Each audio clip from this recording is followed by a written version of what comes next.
But just a reminder that you can only take photos for the first 5 minutes of this panel. Hello, guys. Welcome, welcome. It is day 2, Oz Comic Con 2019. Have you guys had a good time so far? Have you met some amazing guests? Have you seen some amazing panels? All right, who wants to talk about Shadowhunters?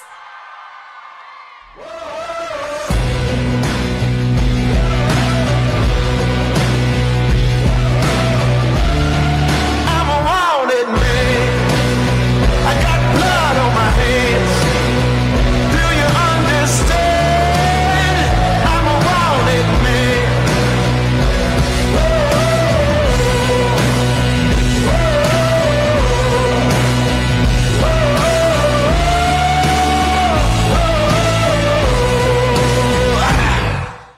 Alberto Rosende and Dominic Sherwood.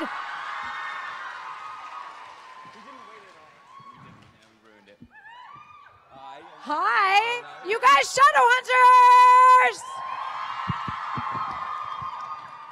Shadowhunters. Welcome back. I'm glad you guys came back for day 2. Yes. Are you guys having a good time?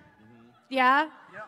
Is it fun? Sort of. You even have family and friends around. I do, yeah. So, Yeah. Somewhere in the audience, scrutinizing my every move. yeah. Isn't that what family's for, right? Yeah, apparently. Absolutely. So the thing about Shadowhunters is there's so much mythology in the show. And I mean, it's just like so intertwined. It's crazy. You almost need like a map to just follow it. Was there ever a point as actors where you guys were sort of lost in the mythology and like couldn't really pinpoint where you were? He's just go to season 1 and didn't get any of it. No, I remember because I was reading the books, season 1, I was always like someone that, you asked me a lot of questions mythology-wise, like, so where does this happen in the books and this and this? And then as we started to stray, it did get a little more... A little clearer for sure, yeah. The whole dichotomy with the owl was quite confusing for a while because thank you, that one person who enjoyed it. I was, you know what? I was appreciate it. actually Thank you going to very much. ask, like, that was such a crazy twist in storyline. So to sort of talk about how that came about. How did you learn? So I learned about it, and I think a lot of you know this story, but I learned about it because it was when I was reading the first script and we sat down at the table read, and I was like, this character's awesome. And the showrunner leant over and went, that's you. And I was like, oh, what? That's it. But it was interesting. So we worked really, really hard on making him stand differently and walk differently and talk, or not. Eventually, when he did talk, and what we tried to do more and more is make him look and walk and talk and move and fight like Will Tudor's version of Jonathan. Because if Lilith were going to fabricate the sort of perfect soldier, it would have been her beloved Jonathan. So he stood a little taller and he was sort of more like graceful and almost balletic in certain ways. So we worked on that really, really hard.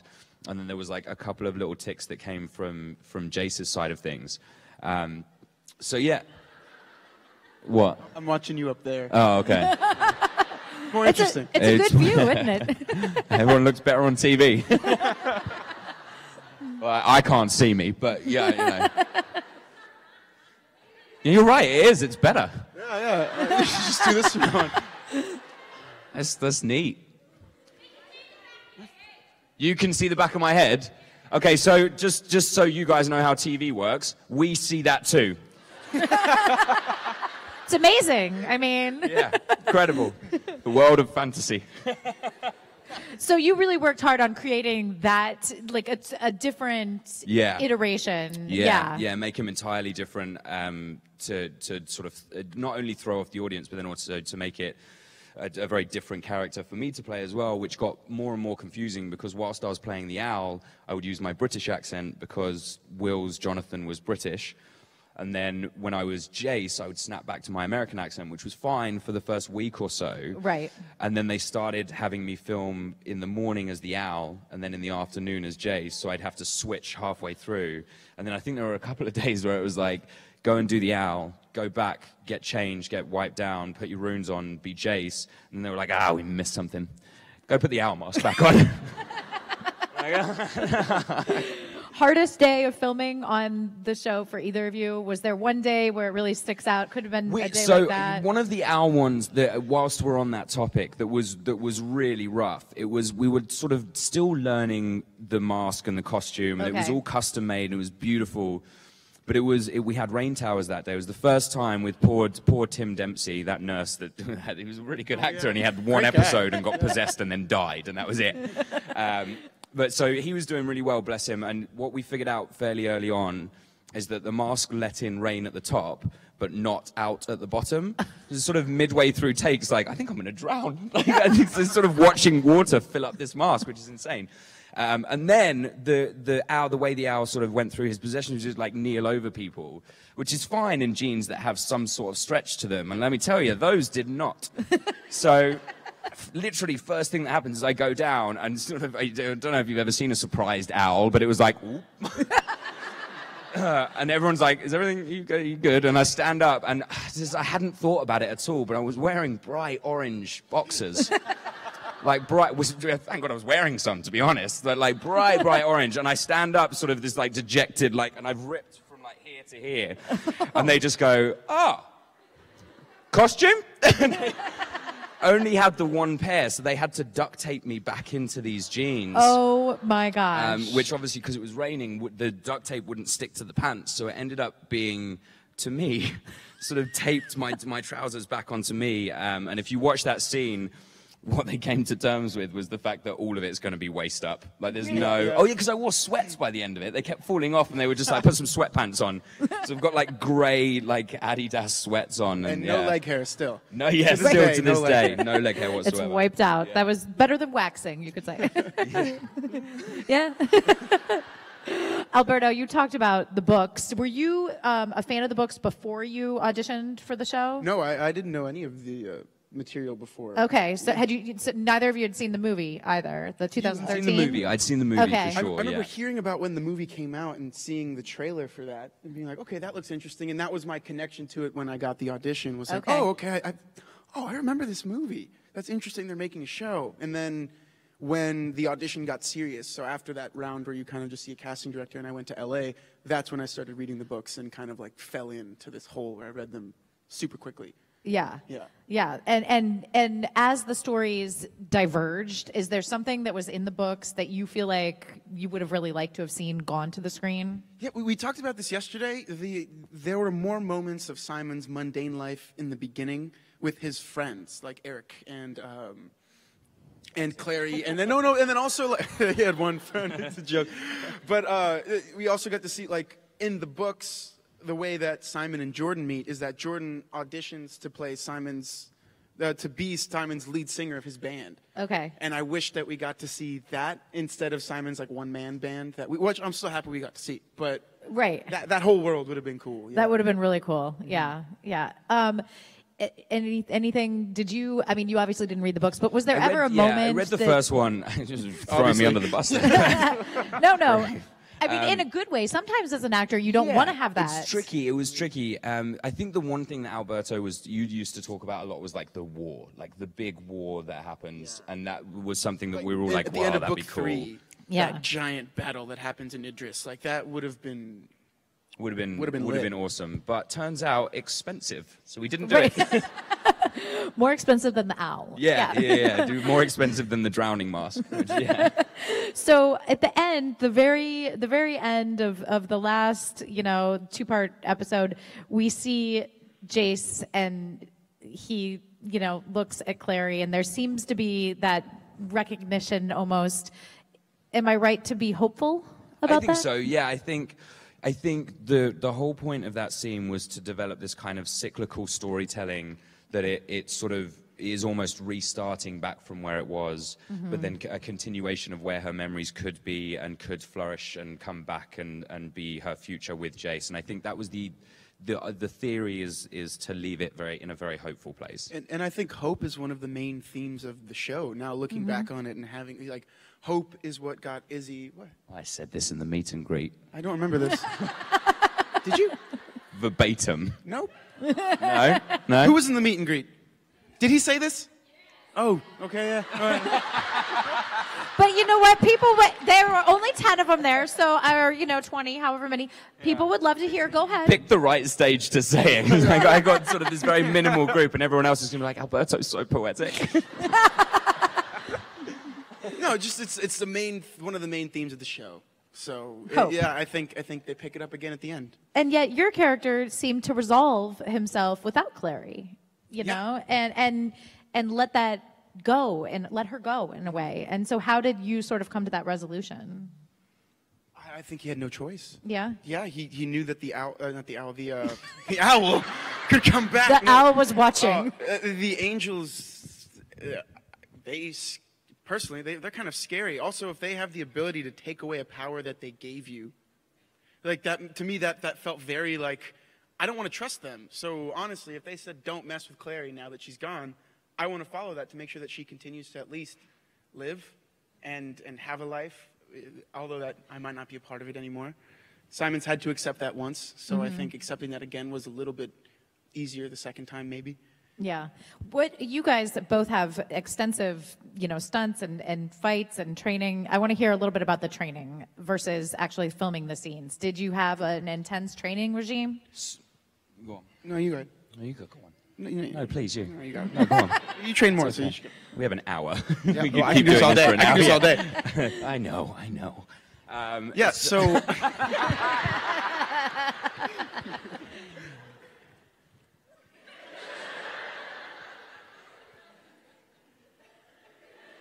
Are you going to do the thing? No. So with the training, I think that... So I think with the training was very intense for me and Kat, especially from sort of the get-go. And we would do at least 3 sessions a week with like some version of the martial arts instructors, whether it was taekwondo or boxing or Kali or sword training or kendo or whatever it was. We would do something during that time, and then normally we get given sort of about an hour and a half session the day before or a couple of days before we do the fight scene to learn the choreography. And then, yeah, we get on set and we do it.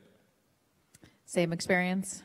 no, I had to practice getting kidnapped a lot in season 1. A lot of time upside down. A lot of time You- upside yeah. down. Right.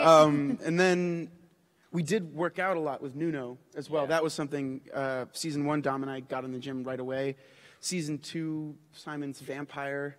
So I got really in shape for that. And then Right. You got 2 in shape. I got 2 in This shape. is it's a very interesting story. He's being very humble. But he came back for like the beginning of season 2 and we were all like... to the point where the producers were like, dude, you're too big. Like, you gotta stop you doing gotta, that. You gotta slow down. And literally all of us, even like Harry, who's in the most amazing shape out of all of us, was just...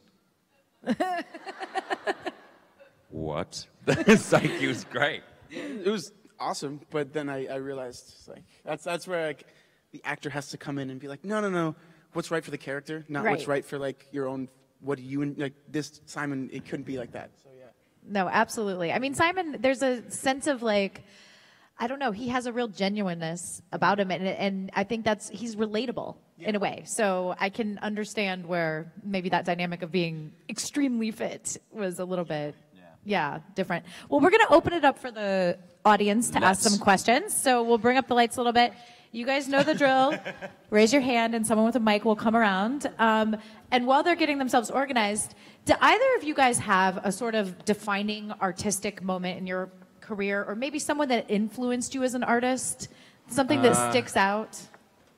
I think, and this is going to be really embarrassing because I know she's somewhere here, but my mum has been a role model for me my entire life. She's the single strongest woman that I've ever met in my entire life, and has always been the person to me that if I'm struggling or not getting to where I'm wanting to be, or going on hundreds of auditions and getting no's, she's always the one who's like, no, this is what you want to do, this is what you're good at, this is your passion, you should keep going. So thanks to you, Mum. Thanks, Mom. I love that. Wherever you are, I don't know. You all kind of look like dots at the moment. I can't really see anything. This was just a helpful scene that helped define the importance of what we do. I talked about it in the meet and greet. There was a scene in season 2 where Clary approaches Simon, asking him to register as a down roller to the clave. And then Simon uses that moment to kind of teach her about history, teach her about his Jewish culture and why he has to say no. and why we can't allow that to happen. That scene for me was very important, as playing a Jewish character where tradition and passing that on is extremely important. And then also politically, it was happening at the same time. We were shooting that scene at the same time that Trump announced his first attempt at the travel ban. So there was this real world importance about this idea and this knowledge that needs to be passed on. There was this huge significance in what the Clave was asking and why, even though Clary had the best intentions, why it couldn't happen. And then as an actor, to get to have that many-leveled scene, it was a cool moment, because you don't get those often, where I felt that, oh, this is something that needs to be done correctly because it's so important. Right. It's a mirror, holding up a mirror. Exactly. To and then also events. being the chisel behind it. Right? Yeah. Yeah. Absolutely. All right. We're going to open it up. Hi. Hi. Hello. So how would you describe the relationship between Simon and Jace throughout the series? Throughout all 3 series? Amazing. Yeah, it's just, say tenuous at the beginning. I think the main reason what happened there, I really struggled. I think the main reason that Jace and Simon didn't initially get on was this sort of like rock in the water that was Clary. They were both madly in love with this same person. The reality is, and we saw this at the end, and it took us going through 3 seasons of relationship, but like they have always had a huge amount of respect for each other. In fact, Jace even says it when he's not allowed to lie. He says that, like, oh yeah, it was a good thing he's tougher than he looks. I always respected him, and I'm like, oh god. But yeah, I think the relationship has really always been there, and they both kind of fought against it. But like when they needed each other, they were both there. Yeah. Yeah. Thank you for that. Thanks. Thank you. All right. Next question. Hi.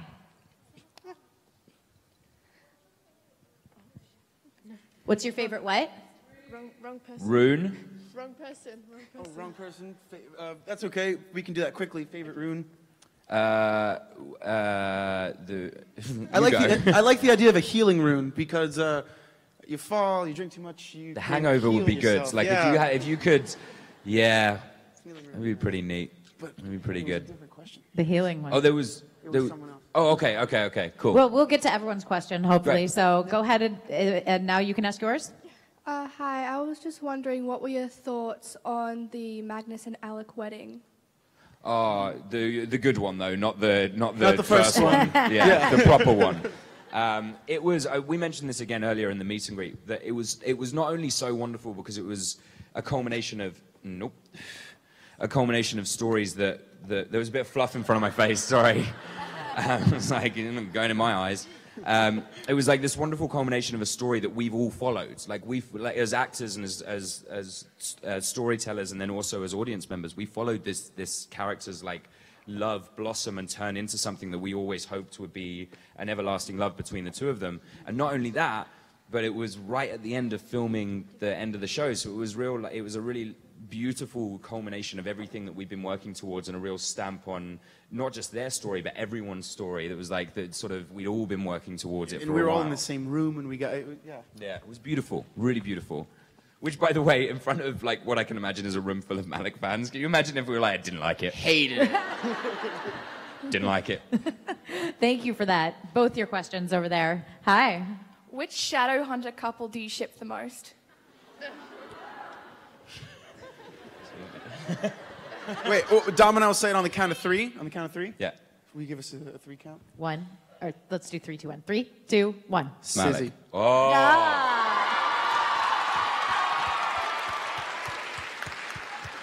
No, whatever. That's fine. Love it. Thank you. Thank you for that. There you go. Great. Yeah. Awesome. Up here in the Hello. back. Hi. Up top. Hi. Hi. A while back, Dom, you talked about like a really good prank that you did, but you couldn't say what it was because it would spoil season 3.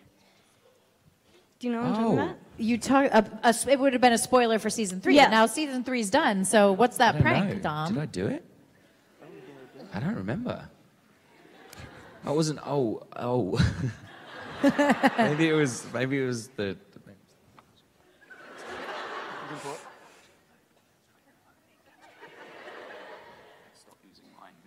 I don't think I can say that one.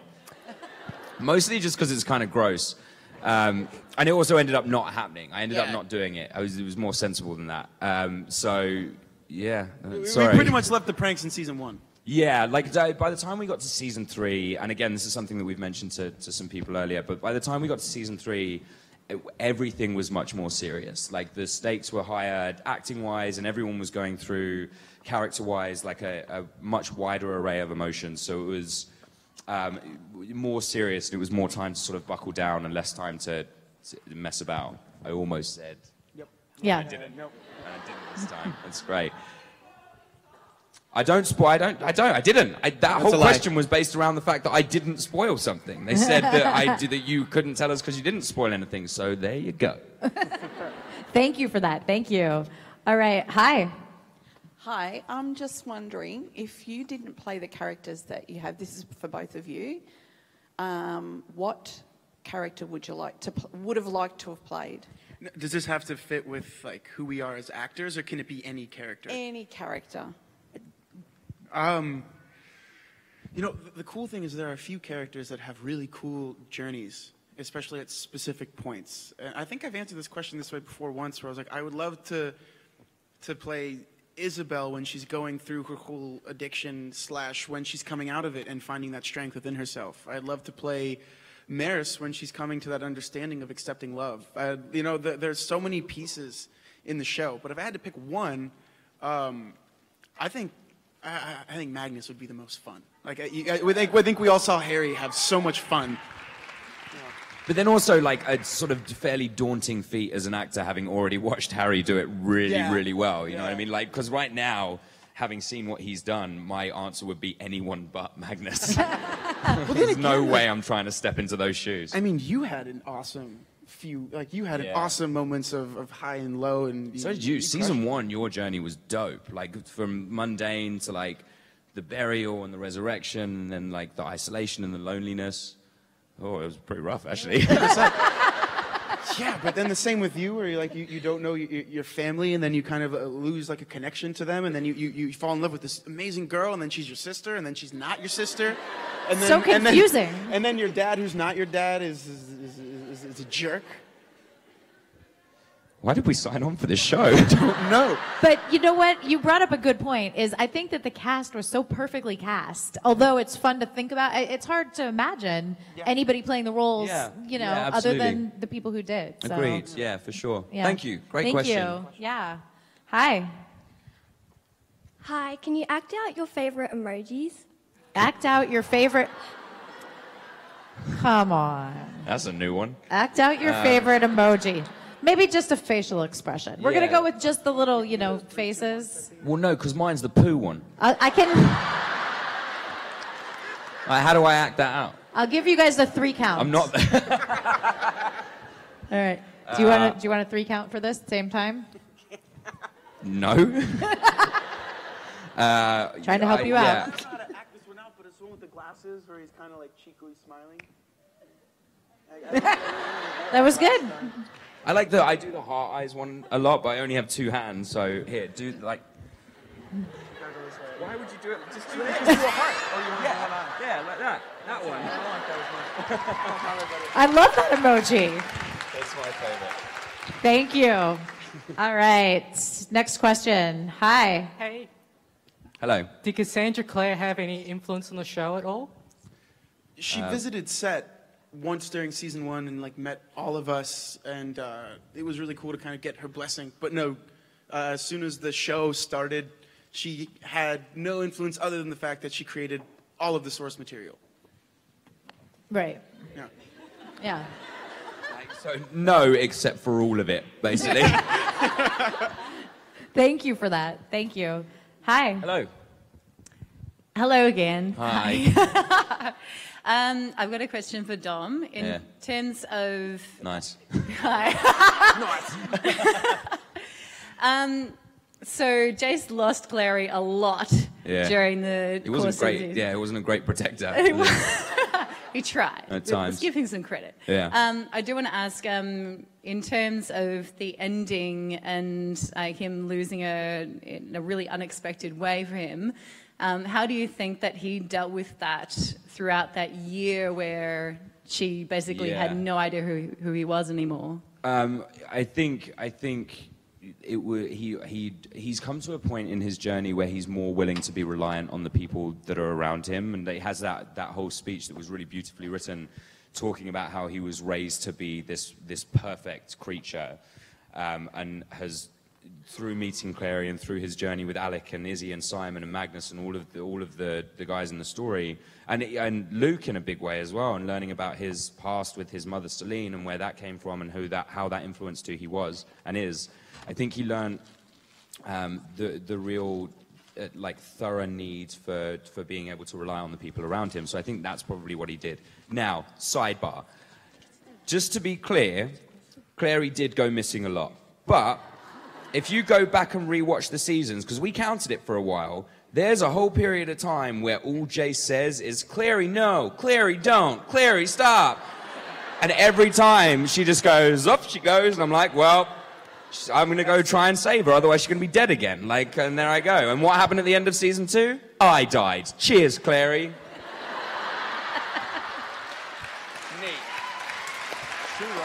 It's true. She's like a dangerous person. Jeez. It's really true. Thank you. Thanks for bringing that up. All right, next question. Over here. Hi. Hello. Hello.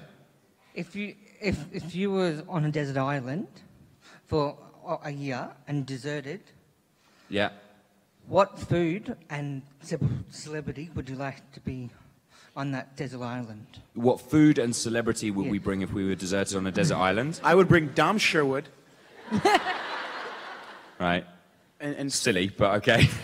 No, because I feel like Of the choices. It'd be a good team. Yeah, Bear Grylls, obvious choice. Oh yeah. Like, obvious choice. By the way, he just swore. Before me, I didn't say anything yet, and he just swore. So my friends who were betting on me to swear first, I think you both just lost a little bit of money. There you go. Did you say your food? It's for...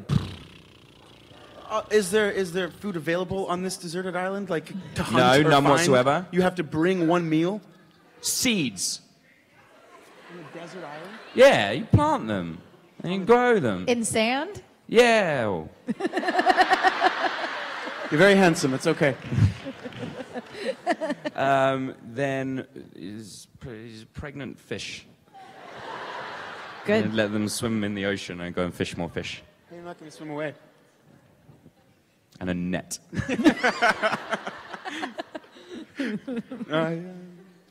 That's a hard one. Yeah, that's a hard one. But By the way, the overall arcing answer to that is we both don't survive long in this situation. Like, neither of us do well. He takes me. I brought fish that swam off, and we both die. That's what happens. But thank you for that. Thank you. All right, way up in the back. Hello, Hi. hello. Hi, I might be bringing up a sore point, but obviously you've both had projects that have fallen through, like Shadowhunters and Vampire Academy for you, Dom. Yeah. I was wondering... Thanks. That seems like 2 for me. So that's okay. This is a very uplifting question. As I said, I am sorry it could be a sore point, but are you still No, it's holding fine. Are you holding out hope? Are you holding out hope that either could be resurrected, and what impact has it had on you as people? Yeah, it's tough. It's a tough thing to go through when you put your heart and soul into something. I think to hold out a hope for it would be, for me personally, we held out a hope and we got 3 full seasons and that was great. And now, having finished a story, to sort of be constantly holding on to the potential idea that something might be coming back is going to kind of hinder my mentality moving forwards. And I think the best thing to do now is to and this is what I tweeted when we found out that the show is coming to an end. Like, it really is important that we smile that we had an opportunity to share this, like all of us in this room, to share this wonderful thing that we all experienced together, all from different points of view and all from different parts of Australia and all over the world. We all got to experience that, and I think it's really important that we smile that it happened and that we experienced it, and not be upset that it's over, and because that's just going to hinder the positive impact that we had with the show. And you guys, so many shows don't get a chance to wrap it up. Right. And you did Yeah. get a chance to tie the stories all together as much as possible. Thank you. Thank you very much. Yes, hi. Hi. I was just wondering, for anyone who wanted to follow in your footsteps and become actors, do you have any suggestions for what to do? Advice for up-and-coming actors. Well, when I was in school, one of the things I talked about was being aware of the medium, in a way. So, like, if you want to be an actor, go watch as much acting as you can.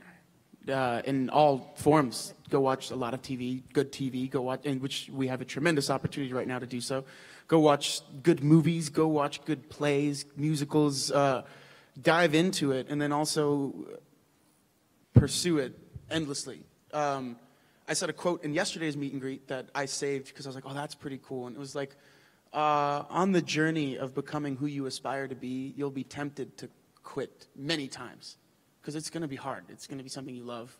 And every time it doesn't work out, it's going to feel like a sword through the heart. And you have to have the courage, to persevere, fortitude to persevere, and to keep saying, no, this is what I'm doing. It's not what I want to do. No, this is what I do. And I think that it's that decision in a way, right? I agree. Yeah. Absolutely. Great advice, and good luck to you.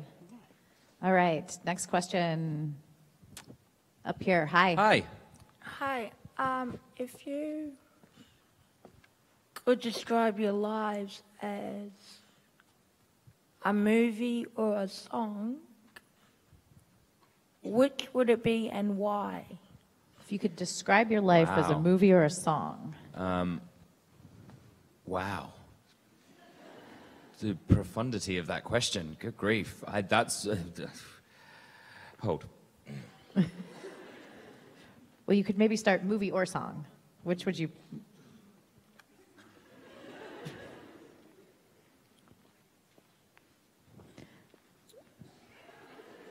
This may be an answer on Twitter later question. Because this is really deep and requires some thought. Yeah, well, also, I feel like I like to hope that it's still the very beginning. So there is that idea that I can't... Can't fully describe it. I think, so there's something that's been happening. I've been walking into things, like, whilst here, and they have put a strip of tape up leading to our, like, green room that says, like, anti-dom impact barrier, because it's, like, a glass thing. And I think, so, like, right now, I think if I could use a movie to describe my life, it would be, like, Dopey's storyline from Snow White. Thank you. That's a very thoughtful Great question. Thank you so much. All right, over Hello. here. Hi. Hi. This is a question for Alberto. Will you ever consider making... You got your question. Will you ever consider making any more music? Well, yes, but at the same time, I love that I got the opportunity to sing through acting. As you guys, I don't know if you guys know, I didn't write the music that was in Shadowhunters. The music was written by Sam Hollander. And no, I need to give him the credit. He was absolutely incredible, and getting to work with him was awesome. Even though what would happen is they would send me the music, I would hear it, and then I'd go to the studio and I'd record it. And that was also a cool thing to get an insight into that world. But I definitely will continue singing. I've always sang and I really enjoy it. But in terms of pursuing that, I feel like that as right now I'm an actor and I need to make sure I'm putting all of my energy into being the best actor possible. And I don't want to take away from the years of training, study, work that musicians go through to get where they are.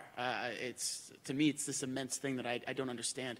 So I don't know, what did I answer? Is that a yes or a no or a maybe? It's a maybe. I think it's a maybe. I think it's a yes, but later. Yeah. Maybe. Yeah. Thank you. Yeah. Thank you for that. Hi. Hi.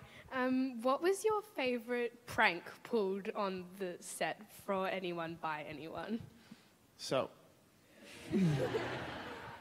season 1 we had like a back and forth with pranks for a while, and mine was so simple, but I was so proud. This was gross, yeah. So what I did was I took like a slab of Nutella and I put it on the back of Dom's door handle for his trailer, so that at like 3 in the morning when he'd wrap, he'd go to open his door all tired and ready just to go home, and he would get a big old glob of what would look like poo on his hand. And it would just be annoying because you have to clean it up, and it's kind of sticky Nutella. It doesn't. Especially after 4 hours. Yeah. So that was when I was like super proud of, because it was simple. It didn't take me a long time to do, to like set up. I like mine to be somewhat more elaborate. There's either the photo one, which was quite fun, but then kind of backfired on me a little, and then the trash can one, which was kind of grim. And I do feel a little bad about this. It was like middle of summer, and we had this like gross trash can that was full of like old bits of fruit and like food that people hadn't eaten, and like it was gross. And I thought it'd be really funny to put that in Alberto's trailer and just leave it there for a little bit, thinking that he's going to be back in sort of a half hour. And what actually happened was, and I'm like in my trailer, like, this is gonna be hysterical. And he gets all the way to his trailer, and they go, Alberto, we need you. And he goes, oh, okay. And he goes back to set, and then he's stuck there for like 6 hours, and I've completely forgotten that it was in there. So I'm sort of sat in my trailer doing my thing, and eventually comes back out and opens the door and goes, ugh. What? And I'm like, oh. He's like, oh man, someone put a trash can in your trailer. Wow. Yeah, so that one was pretty rough. I feel bad about that. That's awesome. Thank you so much. Thank you. All right, way up over here. Hi. What was your favorite part of filming the series? Favorite part of filming the series? It was working with the people we got to work with, meaning directors, other actors, the crew. I mean, you guys saw our sets, our costumes, our props, all of those individual jobs that unfortunately don't often get enough attention.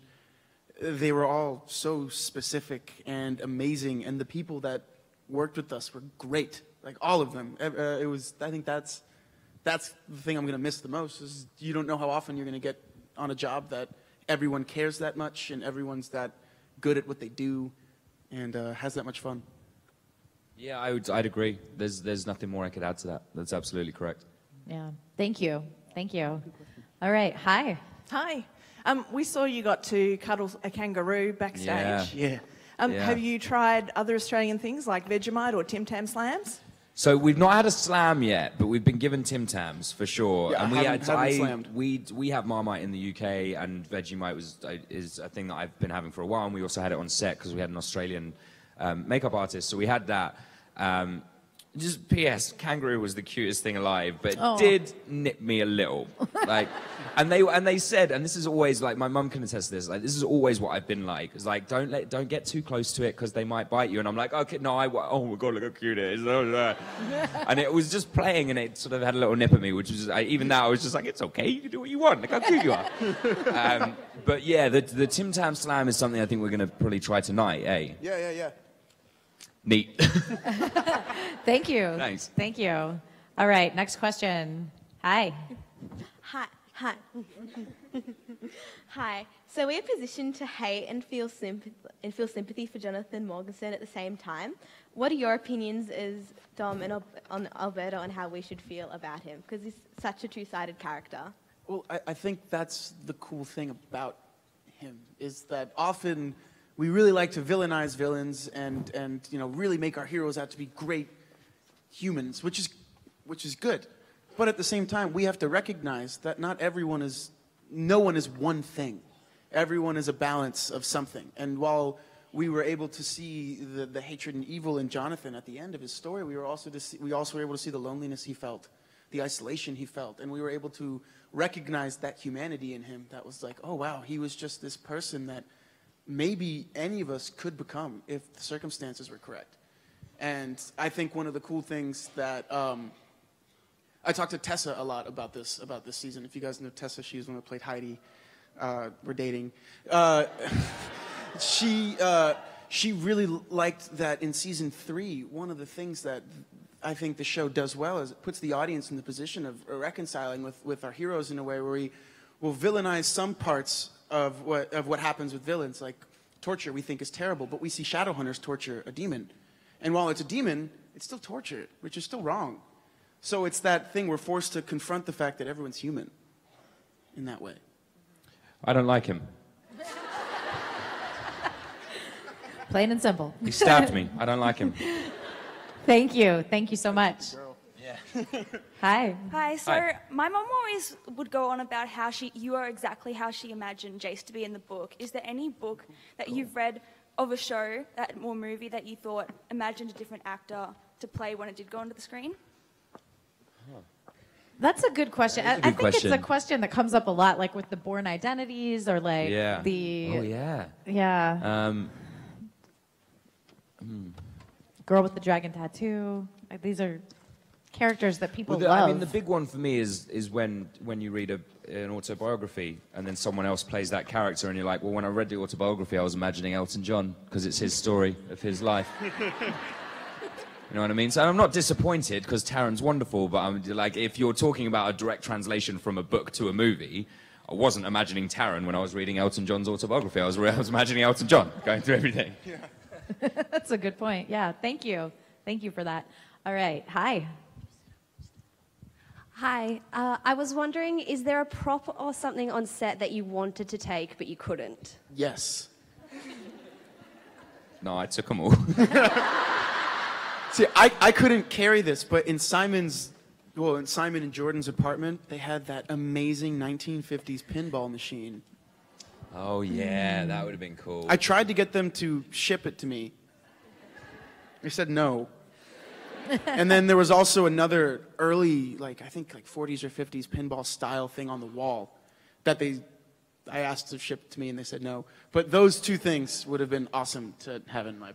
Oh, definitely. Great question. Thank you. We have time for 2 more questions, so we'll go over here. Hi. So with this whole idea of hope, who do you think in the show gives Jace and Simon the most amount of hope? Ooh. Kind of each other at the moment. They sort of, especially in that last scene at the tail end of them training with each other at the moment, they both give each other a huge amount of hope. Alec is in his sort of newlywed stage, which doesn't mean to say in any way, shape or form that they have forgotten about each other, but it's, very important that Jace gives Alec his space to really spread his wings and be the person that he's sort of been becoming over the course of the season. Like he now has not only the freedom but the partner in life that he's always wanted. So it's important that that's allowed to flourish. And Izzy's a similar thing, but she's the head of the institute now. She's like sort of Jace's boss in a certain way. And again, not to say that they wouldn't rely on each other in any way, but Jace and Simon have ended up in a relationship towards the end where they can rely on each other, finally, which kind of, as we mentioned earlier, was kind of always the case. Yeah. But it was, again, hidden under sort of layers of stubbornness mostly on my part, but that sort of now I think that, yeah, maybe the two of them. Mm-hmm. Thank you. All right, and our last question, hi. Hi. If you had the opportunity to do another season, what storylines would you have liked your characters to see and also like to act as actors? I think season 4 should be a Simon and Jace story through the streets of New York, cleaning it up, and with instances of Malik popping in, giving them new assignments, and Izzy reining them in. Boys, you need to do better. That's what Izzy exactly sounds how like. she sounds like in season 4. I completely agree, except I would call it Jace and Simon. Simon and Jace sounds better. Just that little switch, yeah. Okay, Yeah. we had Jace this and debate Simon. earlier. Really quickly, show of hands. What sounds better? Simon and Jace? Jason Simon. Whoops. That didn't go the way you thought it was going to, did you? Thank you. No, you guys, thank you for that question, and thank you guys for coming, and thank you too. Thank you you very guys are much. amazing. I hope you guys had fun. One more big round of applause. Dominic, Sherwood, and Alberto Rosende. And also, can we all just big round of applause for Claire as well for looking after us for 2 days. Thank you very much. You guys are awesome. Shadowhunters. Let's do it.